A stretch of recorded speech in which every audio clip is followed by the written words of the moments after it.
Bonjour tout le monde, bienvenue pour une nouvelle vidéo. Aujourd'hui, un petit tuto sur le montage vidéo. Voilà, si vous avez envie de vous lancer, de faire plaisir pour des événements, vous allez voir que finalement, c'est accessible à tout le monde, pas trop compliqué, c'est vraiment de l'apprentissage de logiciel. Alors, c'est parti. Ce que je vous conseille aujourd'hui, c'est le logiciel Shotcut, un logiciel libre de droit, libre d'utilisation, gratuit. Donc, pour aller vous le procurer, tout simplement, vous ouvrez n'importe quel navigateur, vous rentrez Shotcut dedans, vous allez donc sur leur site, click to download ou download au-dessus, comme vous le souhaitez. Et donc, si vous avez Windows, vous cliquez sur Windows Installer. Voilà, il y a juste deux sites de téléchargement, InfoSub ou GitHub, c'est pareil, exactement, c'est le même fichier. Voilà, vous l'enregistrez, vous l'installez. Moi, je l'ai déjà installé, bien entendu. Donc, vous voyez, il est installé ici. On le lance, tout simplement. Et donc, ça va nous proposer un nouveau nom de projet. Voilà, donc, vous appelez nom de projet, on va mettre tutoriel, et on démarre. Donc là, vous allez dire, on n'a rien là-dessus. Vous avez énormément d'informations, on va apprendre ensemble les bases. Tout d'abord, donc, vous pouvez aller ouvrir une timeline. Les deux timelines qui vont vous intéresser, ça va être la piste audio et la piste vidéo. Voilà, audio pour la musique, vidéo pour tout simplement les vidéos. Je vais aller chercher un fichier, donc je fais ouvrir un fichier, je tombe voilà, par défaut sur voilà, le fichier vidéo de mon PC. Je prends une vidéo, n'importe laquelle. Par exemple, tiens, celle avec les chats. Pas de problème, un Voilà. nouveau concept. Hop, on va la couper. Donc ensuite, je fais glisser ma vidéo, vous voyez, sur ma timeline. Et donc, je vois donc au-dessus la ligne qui correspond à l'image et en dessous celle qui correspond au son. Si vous voulez découper votre vidéo à un moment donné, tout simplement, il vous suffit donc soit de faire glisser le curseur, de le placer à l'endroit désiré. Vous voyez que la vidéo et le son suivre en même temps, et de cliquer sur l'icône que vous utiliserez le plus souvent, c'est celle du découpage. Vous voyez, découper au curseur de lecture. Moi, j'ai activé le magnétisme automatique. Regardez, ce que ça fait, le magnétisme automatique fait que lorsqu'on se rapproche, ça se place automatiquement l'un derrière l'autre. C'est vraiment indispensable pour les mettre et relier. Si vous voulez annuler ce découpage, vous pouvez toujours faire un CTRL Z pour annuler la dernière étape. Si jamais voilà, vous voulez coller une deuxième vidéo à celle-ci, donc, vous n'êtes pas obligé de faire constamment ouvrir un fichier. Vous pouvez très bien aller prendre la vidéo et la copier, la déposer. On va couper, voilà, elle se lance automatiquement à chaque fois.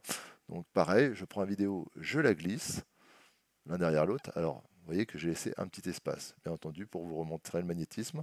Hop, on se met l'un derrière l'autre.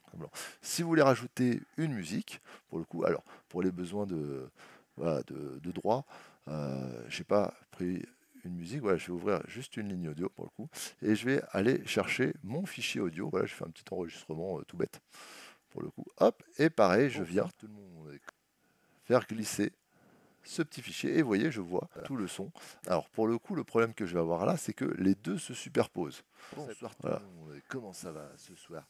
On est encore une fois sur la chaîne des bonnes. Vous voyez, on va entendre celle de la précédente vidéo. Je peux rendre la vidéo muette, tout simplement, c'est-à-dire sur toute cette ligne vidéo, je peux couper le son. Vous voyez, là, c'est grisé, on ne voit plus rien, et comme ça, on n'entend plus que encore une fois sur la chaîne des bonnes la voix de la piste audio de la musique. Donc vous pouvez très bien rajouter d'autres pistes vidéo pour le coup si vous voulez faire superposer les vidéos les unes avec les autres en sachant que la vidéo qui sera au-dessus aura toujours priorité. C'est-à-dire que si vous voulez donc mettre les deux côte à côte, il va vous falloir ajouter un filtre. Mon souci, c'est que là, je ne vois plus ma bande audio. Et bien tout simplement, je peux faire remonter pour voir l'intégralité après de mes pistes. Je peux mettre autant de pistes que je veux, une deuxième, une troisième. Je peux même supprimer une piste si je le souhaite. Donc lorsque vous voudrez, par exemple, faire un diaporama photo, vous pouvez rajouter votre musique. Tiens, je vais supprimer mes vidéos. Hop. Et je vais aller rajouter diverses images. Hop, donc je les mets automatiquement. Donc par défaut, elles ont une moyenne de 4 secondes. Ça peut bien sûr se changer dans les paramètres, la durée par défaut. C'est moi qui l'ai réglé.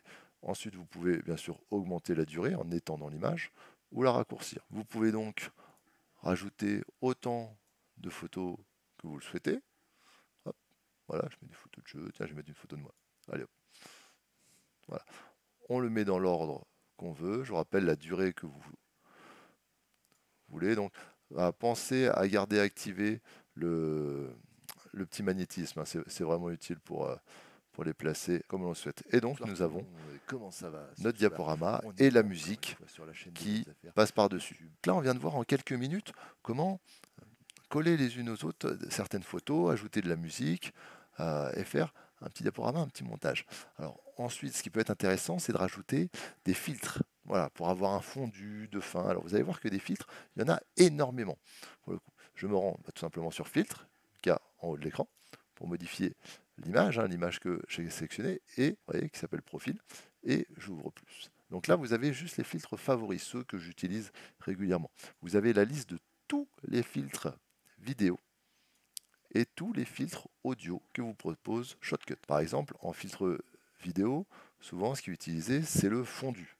Vous savez, pour donner un petit effet voilà, où ça s'assombrit pour rééclairer l'image d'après. Donc il y a fondu vidéo sortant et entrant.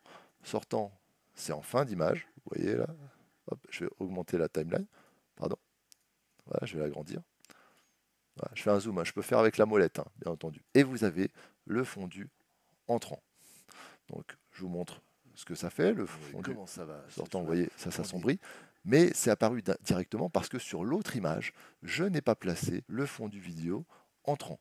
Comme ça, je vais avoir donc, ma disparition et mon apparition. Voilà. Et si donc ces deux filtres, je vais les appliquer à tous les autres, je fais tout simplement copier les filtres et sur l'autre image, je les colle. Et ainsi de suite. Je les colle. Ça peut permettre d'aller beaucoup plus vite. On peut même en sélectionner plusieurs avant de les coller. Hein. Voilà, vous appuyez sur CTRL et vous en sélectionnez deux avant de coller.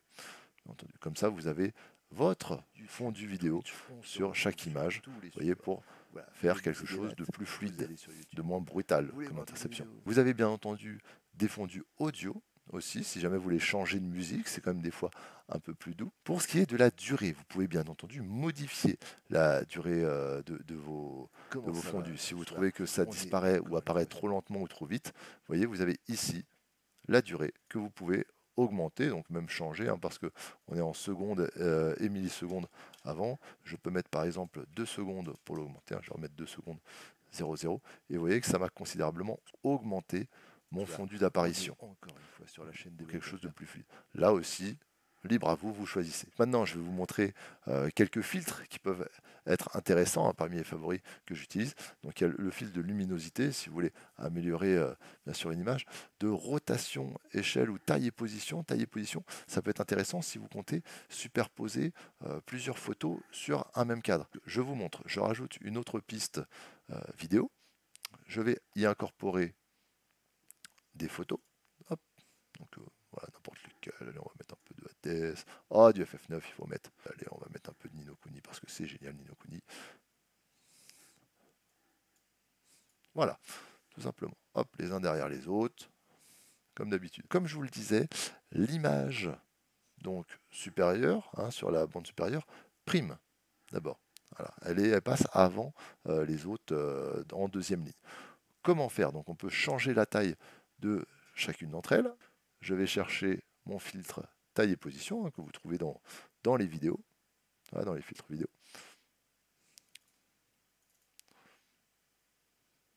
Taille et position.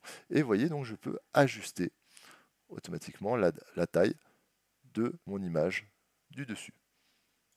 Tout simplement. Voilà. Donc si j'ai envie de changer, hop, je rajoute un petit aspect taille et position. Et je peux donc même décaler ma photo donc avec, vous voyez, ce petit cercle qu'il y a au milieu. Donc pareil, vous choisissez ce que vous préférez, si vous voulez les mettre les unes sur les autres, les superposer, sachant que je vous rappelle que la ligne du dessus prime. C'est-à-dire que si je veux mettre par exemple Dragon Ball au-dessus de Ni no Kuni, il va falloir que j'inverse les deux. Qu'est-ce qu'on peut avoir encore comme d'autres filtres intéressants? Bien entendu, le texte. Voilà. Le texte, simplement, si vous voulez écrire par-dessus, donc vous choisissez, voilà, template, le texte. Bienvenue chez Mister Prof. Avec S, sans S, ça dépend de YouTube ou de Twitch. Hop, j'enregistre. Et donc, pour mon texte, je peux bien entendu, hop, en le sélectionnant, le mettre en gras, en italique, aller dans les formats ou les alignements, même changer la couleur de texte. Ça peut vous plaire des fois. Voilà, si j'ai envie de le mettre en rouge, de faire ressortir, quoique avec Dragon Ball, bien penser à enregistrer à chaque fois. Et vous voyez au-dessus donc qu'il apparaît. Bien vérifier que c'est bien coché aussi dans la liste des filtres. Voilà, on a fait un enchaînement de tout ce qu'on pouvait faire avec photo et vidéo, sachant que le montage, ce n'est qu'une question de temps et de pratique. Je trouve que ce logiciel avec les différentes timelines est très bien pensé. Voilà, pendant j'ai parlé du son qu'on pouvait faire apparaître, on peut aussi faire disparaître une ligne, une timeline. Ça peut être utile lorsque vous avez un clip, une vidéo ou quoi et que vous ne voulez garder que le son et pas l'image. Concernant d'autres filtres, encore un dernier, ça peut être le gain de volume. Le gain de volume peut être intéressant pour certaines pistes audio si vous trouvez que le son est vraiment trop faible et pas assez fort. Simplement, vous rajoutez un gain de volume et vous gérez le niveau de décibels à plus ou moins fort d'ailleurs. Hein. C'est vrai, on peut faire diminuer aussi le volume à l'inverse. On a bien sûr plein d'autres filtres, hein, je vous rappelle. Vous voyez toute la liste des filtres vidéo. Je vous laisse aller regarder, jeter un coup d'œil, tester. On ne peut pas tous les tester en live. C'est vraiment juste un tuto pour vous apprendre à faire un petit montage. Dernière chose, quand vous considérez que votre montage vous plaît, alors vous pouvez faire un test hein, en le regardant, bien entendu, en l'écoutant, en voyant comment ça se passe, les fondus, etc. Ça, avec un peu de travail, ça peut vraiment être pas mal. Ensuite, pour l'exporter, pour faire un fichier MP4, vous cliquez donc sur exporter, exporter le fichier, et donc vous allez tomber donc sur un endroit de votre PC où vous voulez enregistrer ce fichier MP4. Vous l'appelez comme vous voulez, tutoriel MP4. Là, vous voyez en haut à droite que justement l'exportation se lance. Alors là, mon diaporama, vous voyez, il faisait à peine une vingtaine de secondes. Donc c'est vraiment très très rapide pour le coup. Si vous avez un diaporama de 2-3 minutes ou des vidéos, ça peut être beaucoup plus long, ça peut le prendre 4 à 5 minutes. Il faut juste être patient. Là, vous allez prendre un café et quand vous reviendrez, vous aurez votre beau diaporama. On va aller regarder. Voilà donc mon fichier avec mon petit montage vidéo. Donc là, c'est juste la qualité de l'image. Vous voyez que les images de Ni no Kuni et Dragon Ball sont super bien. Je vous laisse à présent expérimenter Shotcut. N'hésitez pas à poser des questions si vous en avez dans les commentaires. Voilà, si vous voulez un peu plus peaufiner la chose. Après, c'est comme tous les logiciels de montage vidéo, il faut s'habituer au logiciel, il faut essayer, se tromper, refaire, expérimenter et là vous allez améliorer vos connaissances. J'espère que cette vidéo vous aura été bien utile. En tout cas, j'ai pris plaisir de la faire en votre compagnie et je vous souhaite une bonne soirée à tous. Ciao, bye bye.